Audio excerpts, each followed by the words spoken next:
وَلَا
সাল্লাল্লাহু আলাইহি ওয়াসাল্লাম।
এদের এক একটা টাস্ক কমপ্লিট সার্ভে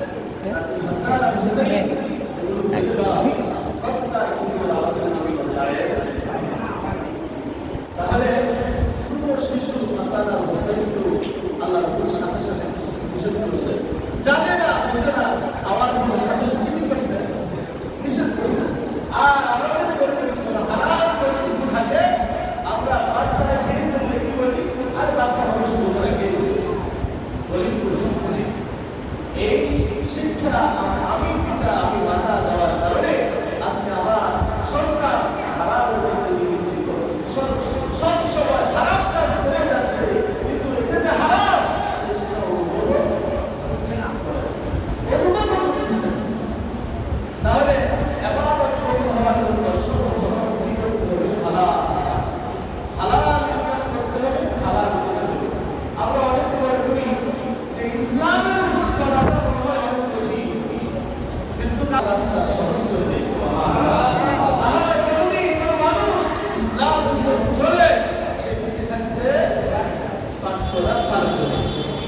আপনারা কি বলেন অল্প খুশি হুজুরের অল্প টাকা দেখো কিভাবে সংসার চলে, এছাড়া 40-50-70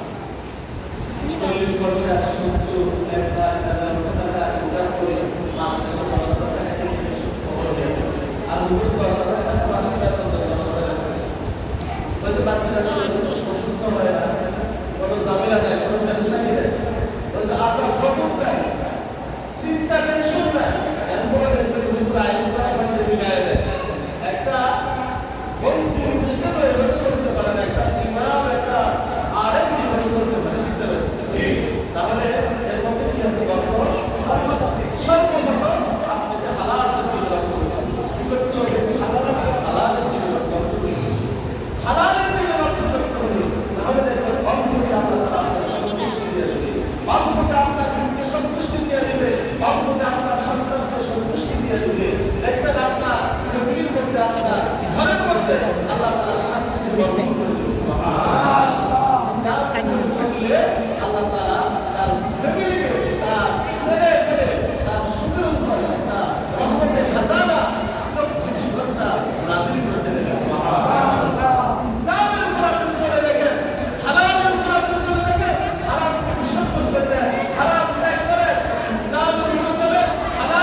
ফেরাউনও দোয়া করছে, ফেরাউন কি করছে? দোয়া করছে। ফেরাউন নিজকে নিজে কি দাবি করছে? ফেরাউন নিজকে নিজে কি দাবি করছে? খোদা দাবি করছে। সবাই খোদা দাবি করলে তো উনি সবই করতে পারে নাকি? খোদা দাবি করলে উনি সব কি পারে। এখন কওম জাতি বৃষ্টির অভাবে ভুগছে, বৃষ্টি নেই, তখন ফেরাউনের কাছে এসে বলতেছে, ও খোদা, নাউজুবিল্লাহ, কি ডাকলেন? খোদা ডাকলেন। এ আমাদের সৃষ্টিকর্তা, এ আমাদের পালনকর্তা, আজকে অনেকদিন যাবত বৃষ্টি হচ্ছে না, আপনি একটা ফয়সালা করেন। তখন ফেরাউন শাহী টুপি মাথায় দিয়ে পাহাড়ের গুহায় ঢুকে আল্লাহর কাছে বলতেছে, আল্লাহ, আমি তো ছোট্ট একটা কওম জাতির খোদা, আর আপনি মালিকের তামাম জাতির খোদা। সুবহানাল্লাহ, কিভাবে বলছেন দেখছেন? আমি তো ছোট্ট একটা কওম, আমার এই জাতিগুলো খোদা দাবি করলাম, আপনি তো আমি মালিকের খোদা। সুবহানাল্লাহ, আপনি তো তামাম বিশ্বের তামাম জাতির খোদা, আদম হাজার মাখলুকাতের খোদা, আপনি সাত আসমান সাত জমিনের খোদা, আপনাকে আমি খোদা বললাম। অন্তত আমার সম্মান রক্ষার্থে আজকের এই দিনে এই মুহূর্তে কোন বৃষ্টি দেন। সুবহানাল্লাহ, আমাদের ফেরাউনের খোদা দাবি আবার আল্লাহর খোদা মানছে, কিন্তু মানার পরে পরে আবার কি করছে? অস্বীকার। যার কারণে কি হয়ে গেছে? তাহলে আমার কষ্ট আপনাদের কাছে, ফেরাউন কাফের হলেও, বেঈমান হলেও, খোদা দাবি করেও আল্লাহর কাছে সাহায্য চাওয়ার পরে আল্লাহ কি ফিরে যাচ্ছে? না, ফিরে যাচ্ছে। এরপরে আসেন ইউসুফ নবী, আপনি সবাই শুনছেন, 33 বছর যখন ওনার হয় তখন ওনাকে জেলখানে বন্দী করে। 40 বছর যখন হয় তখন তৎপর যুবক, ওই সময় 40 বছরের হয়ে তৎপর যুবক হয়। আর বর্তমান সময় 15 থেকে 14 থেকে 15 বছর অথবা 18 এর মধ্যে যুবক। তৎকালীন সময় 40 বছরে কি ছিলেন? যুবক। ওই সময় 40 বছর হইলে যুবক করা হইত। ওই ইউসুফ আলাইহিস সালাম তো গুনাহের জন্য কুমন্ত্রণা দিয়েছেন কে? সুলেখা। দিয়েছেন কে? হ্যাঁ, নিজের প্রতি আকৃষ্ট করছেন কিনা? করছেন কিনা? ইউসুফ আলাইহিস সালাম ওই গুনাহের মধ্যে লিপ্ত না হয়ে প্রত্যেকটা দরজা বন্ধ ছিল। ইউসুফ আলাইহিস সালাম ওই কামরা থেকে, সুলেখার কুমন্ত্রণা থেকে দূরে সরে থাকার জন্য মালিকের কাছে দরখাস্ত করেছে, আল্লাহ, রুমের প্রত্যেকটা দরজা বন্ধ হয়ে গেছে, রুমের প্রত্যেকটা জানালা বন্ধ হয়ে গেছে, আজকে যদি সুলেখার সাথে আমি খারাপ জীবনে লিপ্ত হই, শুধু আপনি মালিক ছাড়া আর পৃথিবীর কেউ আমাকে দেখবে না। আল্লাহ, শুধু আপনার সন্তুষ্টির জন্য আমি দরজা পর্যন্ত যাওয়ার সুযোগ আমার আছে, তারপরে যাওয়ার আমার আর সুযোগ নেই। আল্লাহ, আপনার সাহায্য আমি দৌড় দিলাম দরজা পর্যন্ত, তারপরে ক্ষমতা তোমার সাথে সাথে সবগুলো দরজা খুলে গেছে। সুবহানাল্লাহ, তাহলে ইউসুফ আলাইহিস সালাম দোয়া করছেন কার কাছে? আল্লাহর কাছে। দোয়া কি কবুল হয়েছে? হয়েছে না বিফলে গেছে? আচ্ছা, এরপরে আসে যুগে যুগে যুগে যুগে আর বর্তমান সময়ে অনেক মানুষ বিপদে পড়তেছে, দোয়া করতেছে কার কাছে? আল্লাহকে সাহায্য করেছে কিনা? তিনজন লোক গুহার মধ্যে বিপদে পড়ছে। কয়েকবার মসজিদে বলা হয়েছে, পাহাড়িয়া অঞ্চল, অনেক ঝড় বৃষ্টি, কোথায় আশ্রয় নেওয়ার কোনো জায়গা নেই। গুহার মধ্যে আত্মগোপন করলেন। বৃষ্টির কারণে বিশাল বড় পাথর ওই গুহার মধ্যে পড়ে আছে। এখন বলুন তো, এই ঝড় বৃষ্টির এই মৌসুমে এই সময় ওই পাহাড়ের মধ্যে কোনো মানুষ ছিল না, দীনবন্ধু গুহার মধ্যে এত বড় বিশাল পাথর, তাদেরকে বাঁচাবে কে? আল্লাহ। আল্লাহ ছাড়া কে বাঁচাবে? দিনে করতে করতে সবাই একটা একটা জীবনের কাপড় উদ্দেশ্য করে দোয়া করছেন কার কাছে? অর্থাৎ আমি আমার জীবনের এমন একটা আমল যেটা আমি করছি আমি খুশি সন্তুষ্টি। অর্থাৎ বলে দেন একটা ফকিরকে ঈদের মৌসুমে পুরা ঈদের সরঞ্জাম সব কিছু ব্যবস্থা করে দিয়েছি।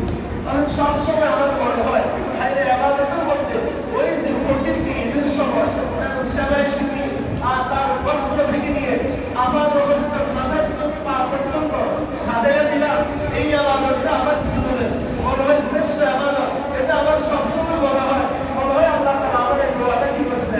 কবুল করছে।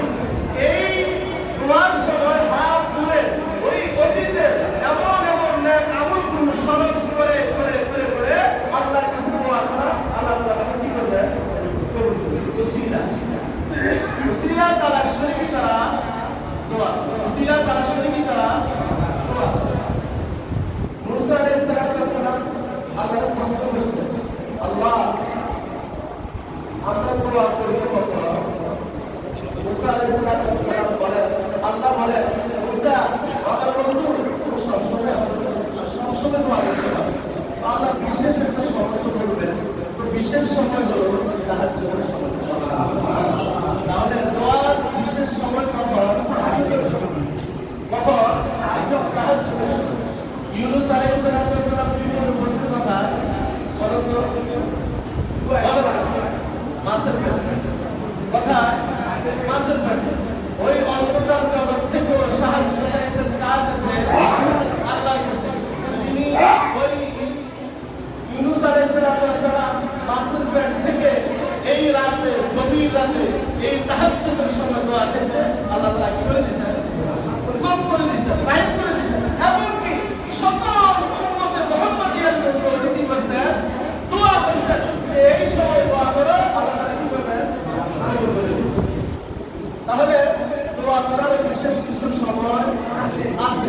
দোয়া করবেন 5 সপ্তাহ পরে, দোয়া করবেন কোরআনুল কারীম তেলাওয়াতের পরে, দোয়া করবেন 5 ওয়াক্ত নামাজের পরে, দোয়া করবেন আসরের পরে মাগরিবের আগ মুহূর্তে, দোয়া করবেন মাগরিবের পরে আওয়ামিল পড়ার পরে, নফল নামাজ পড়ার পরে, দোয়া করবেন তাসবিহ তাহলিল কুনুতের পরে, দোয়া করবেন আপনারা দান সদকা থেকে নিয়ে প্রত্যেকটা ইবাদতের পরে দোয়া করবেন, তখন দোয়া কবুল করে দিবে কে? আল্লাহ। আর দোয়া করার প্রথম শুরুতে মান সালাত, আল্লাহর প্রশংসা, নবীজির দুরূদ, এরপরে কোরআনুল কারীমের তেলাওয়াত, সূরা ইখলাস, সূরাতুল ফাতিহা, দুরূদ শরীফ এগুলো পড়ে দোয়া করবেন, আল্লাহ দোয়া শুনবে না। এবার আসেন কিছু দোয়া কবুল হয়, কিছু দোয়া কবুল হয় না। দোয়া কবুল হয় না কেন? দোয়া কবুল হয় না কেন? আমি মনে করতেছি যে আমার জন্য কল্যাণ, মালিক জানতেছে এটা আমার জন্য অকল্যাণ, এই জন্য দেয় না, এই জন্য কি দেয় না। এরপরে আসে দোয়া কবুল হয় না।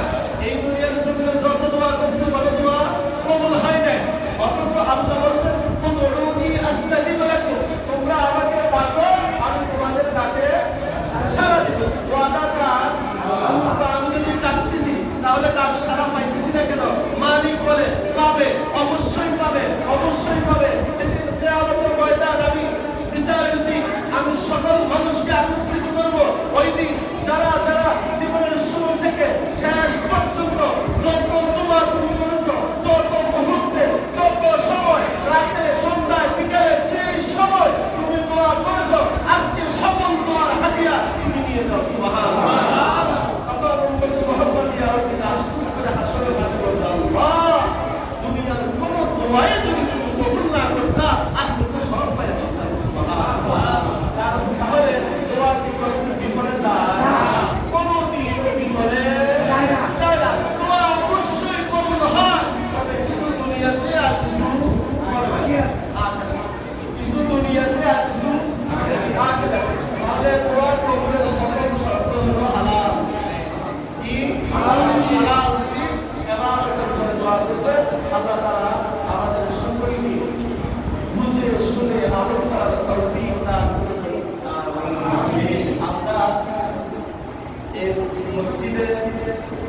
কোরআন কারিমের শিক্ষা চলতেছে, আপনারা সবাই অবগত, সবাই জানেন।